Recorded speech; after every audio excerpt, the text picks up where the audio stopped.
He was definitely very comfortable with me.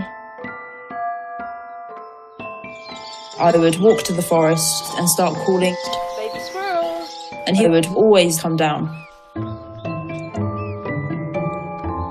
Hello, baby pear.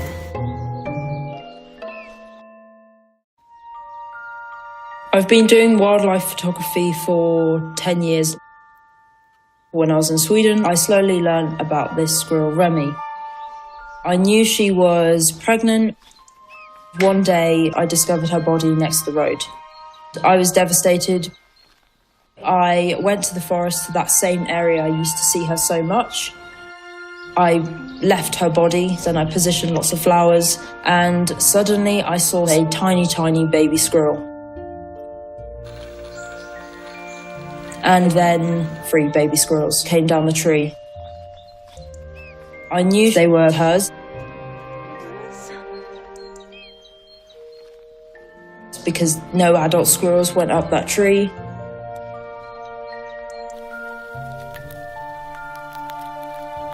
So from that day onwards, I was in the forest every day to make sure that they survived,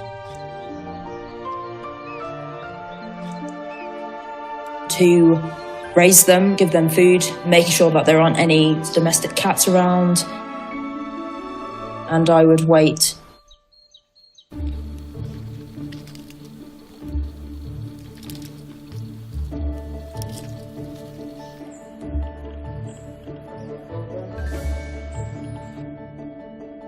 And they got used to me more and more.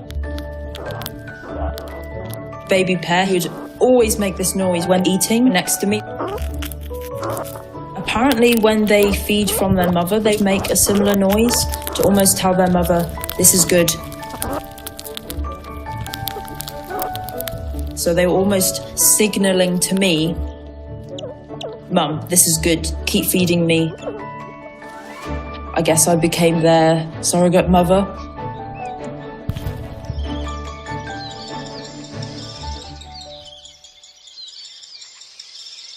My goal from the start was to have them stay wild. So I created some boundaries. I just try to make sure I'm not hand feeding them, I'm not touching them. But I never try and disrupt natural behavior. After about 3 weeks, they started to cache food, which is when they forage, and then they will bury it into the ground. Baby Pear and Chiburashka became great friends. They would follow each other in the forest, they were play fighting a lot, and they seemed to be learning together at the same time. I stopped seeing the other 2. I hope that they may have gone to another area. I've done my part, and now it's time for them to survive on their own. After spending 5 months in Sweden, it was time to go home to the UK and see my family. They had developed into young adult squirrels. They were finding their own habitat and territory and food, and now they are fully wild squirrels. Hopefully I can find the baby pear and Chiburashka again this winter. When I went back to Sweden, I was really curious to see baby pear and Chiburashka. I knew that they would grow up, and because it was winter, they were actually developing their winter coat, so they would look very different. I made this noise, which I used to make when they were younger. And I saw 2 very small baby squirrels.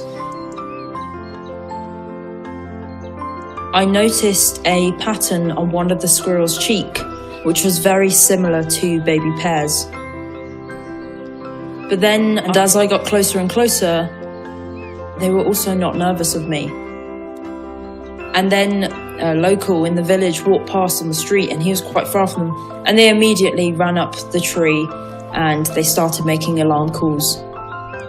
That told me that it was baby pear and Chiburashka. They recognized me. I was so excited to discover that they had survived. I was amazed that they had stayed together and formed this little friendship. I think the main thing I took away from it is that these small animals can form individual partnerships with each other.